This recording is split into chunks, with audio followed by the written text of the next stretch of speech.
ਕਰੀਏ ਐਸਜੀਪੀਸੀ ਚੋਣਾਂ ਦੀ, ਇਹ ਰੇੜਕਾ ਬੜੇ ਲੰਬੇ ਸਮੇਂ ਤੋਂ ਹੈ ਤੇ ਇਸ ਨੂੰ ਲੈ ਕੇ ਟਿੱਪਣੀਆਂ ਤਾਂ ਆਉਂਦੀਆਂ ਰਹਿੰਦੀਆਂ ਨੇ, ਪਰ ਕੋਈ ਡਿਵੈਲਪਮੈਂਟ ਨਹੀਂ ਹੁੰਦੀ। ਸੋ ਹੁਣ ਕੇਂਦਰ ਨੇ ਕੋਈ ਜਵਾਬ ਦਿੱਤਾ ਹੈ ਜੀ, ਕੀ ਹੈ ਇਸ ਜਵਾਬ ਦੇ ਵਿੱਚ? ਨਹੀਂ ਦੇਖੋ, ਹਾਈ ਕੋਰਟ ਦੇ ਵਿੱਚ ਪਟੀਸ਼ਨ ਪਈ ਹੋਈ ਹੈ ਇਸ ਬਾਬਤ ਜੀ। ਜਿਹੜੇ ਚਲੋ ਕੋਈ ਰੱਦੇ ਅਮਲ ਆਉਂਦੇ ਨੇ, ਕੋਈ ਪ੍ਰਤੀਕਰਮ ਆਉਂਦੇ ਨੇ, ਉਹ ਤੇ ਚੱਲੀ ਜਾਂਦੇ ਆ।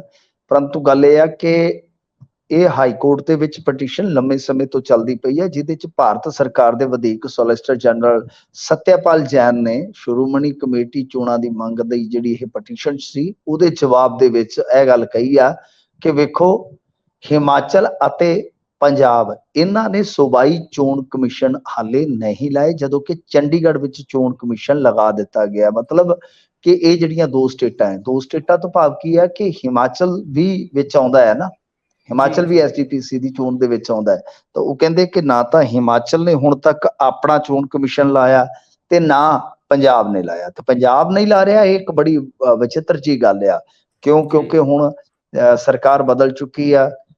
ਆਮ ਆਦਮੀ ਪਾਰਟੀ ਦੇ ਜਿਹੜੇ ਹੈਗੇ ਨੇ ਕੁਲਤਾਰ ਸਿੰਘ ਸੰਧਵਾਂ, ਤਾਂ ਉਹ ਤਾਂ ਵੈਸੇ ਵੀ ਤੁਹਾਨੂੰ ਪਤਾ ਹੈ ਸਿੱਖ ਰਾਜਨੀਤੀ ਤੋਂ ਬਹੁਤ ਚੰਗੀ ਤਰ੍ਹਾਂ ਵਾਕਫ ਨੇ। ਉਹਨਾਂ ਦੀ ਸਿੱਖ ਰਾਜਨੀਤਿਕ ਬੰਦਿਆਂ ਨਾਲ ਜਾਂ ਜਥੇਬੰਦੀਆਂ ਨਾਲ ਅੱਛੀ ਗੁੱਡਵਿਲ ਵੀ ਸੀਗੀ।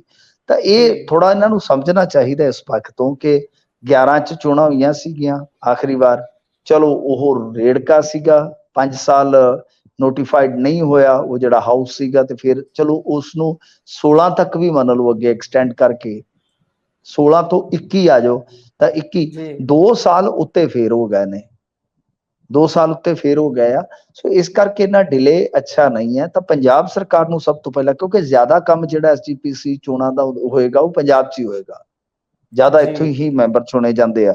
ਤਾਂ ਉਹਦੇ ਵਾਸਤੇ ਤੁਹਾਨੂੰ ਫਿਰ ਕੀ ਹੈ ਕਿ ਵੋਟਾਂ ਬਣਾਉਣੀਆਂ ਪੈਂਦੀਆਂ, ਵੋਟਰ ਸੂਚੀਆਂ ਦੀ ਫਿਰ ਤੁਹਾਨੂੰ ਛਟਾਈ ਕਰਨੀ ਪੈਂਦੀ ਆ, ਫਿਰ ਪੱਕੀ ਵੋਟਰ ਸੂਚੀ ਜਿਹੜੀ ਅਮਲ 'ਚ ਲਿਆਉਣੀ ਪੈਂਦੀ ਹੈ। ਕਾਫੀ ਲੰਮਾ ਪ੍ਰੋਸੀਜਰ ਆ ਤੇ ਸਟੈਪ ਬਾਈ ਸਟੈਪ ਤੁਹਾਨੂੰ ਅੱਗੇ ਵਧਣਾ ਚਾਹੀਦਾ। ਤੇ ਪੰਜਾਬ ਸਰਕਾਰ ਨੂੰ ਖਾਸ ਤੌਰ ਤੇ ਜੋ ਵੀ ਫਾਰਮੈਲਿਟੀਜ਼ ਨੇ, ਜੋ ਵੀ ਖਾਨਾ ਪੂਰਤੀਆਂ ਨੇ, ਉਹ ਛੇਤੀ ਤੋਂ ਛੇਤੀ ਜਿਹੜੀਆਂ ਉਹ ਪੂਰੀਆਂ ਕਰ ਦੇਣੀਆਂ ਚਾਹੀਦੀਆਂ, ਤਾਂ ਕਿ ਗੇਂਦ ਜਿਹੜੀ ਆ ਉਹ ਕੇਂਦਰ ਦੇ ਪਾਲੇ ਦੇ ਵਿੱਚ ਹੋਵੇ ਤੇ ਆਪੇ ਸਿੱਖ ਜਥੇਬੰਦੀਆਂ ਜਿਹੜੀਆਂ ਨੇ ਉਹ ਦਬਾਅ ਬਣਾਉਣ। ਪਰ ਇਹਦੇ ਨਾਲ ਕੀ ਹੈ ਕਿ ਅਕਾਲੀ ਦਲ ਥੋੜਾ ਜਿਹਾ ਹੁਣ ਸਾਹ ਲੈ ਲਏਗਾ, ਕਿਉਂਕਿ ਫਰਜ਼ ਕਰੋ ਜੇ ਇਹੋ ਚੋਣਾਂ ਜਿਹੜੀਆਂ ਉਹ 2022 ਦੇ ਇਲੈਕਸ਼ਨ ਤੋਂ ਤੁਰੰਤ ਬਾਅਦ ਹੋ ਜਾਂਦੀਆਂ ਜਾਂ 21 ਚ ਹੋ ਜਾਂਦੀਆਂ, ਤਾਂ ਉਸ ਵੇਲੇ ਸਥਿਤੀ ਜਿਹੜੀ ਹੋਰ ਹੁੰਦੀ। ਪਰ ਜਿਵੇਂ ਤੁਸੀਂ ਦੇਖਿਆ ਹੋਣਾ ਪ੍ਰਕਾਸ਼ ਸਿੰਘ ਬਾਦਲ ਦੀ ਮੌਤ ਤੋਂ ਬਾਅਦ ਤਾਂ ਥੋੜਾ ਕੁਛ ਮਤਲਬ ਕਿ ਅਕਾਲੀ ਦਲ ਚ ਸੰਕੇਤਕ ਜਾਪਦਾ ਇਹੋ ਆ ਕਿ ਉਹਨਾਂ ਨੂੰ ਆਸ ਹੈ ਕਿ ਹੌਲੀ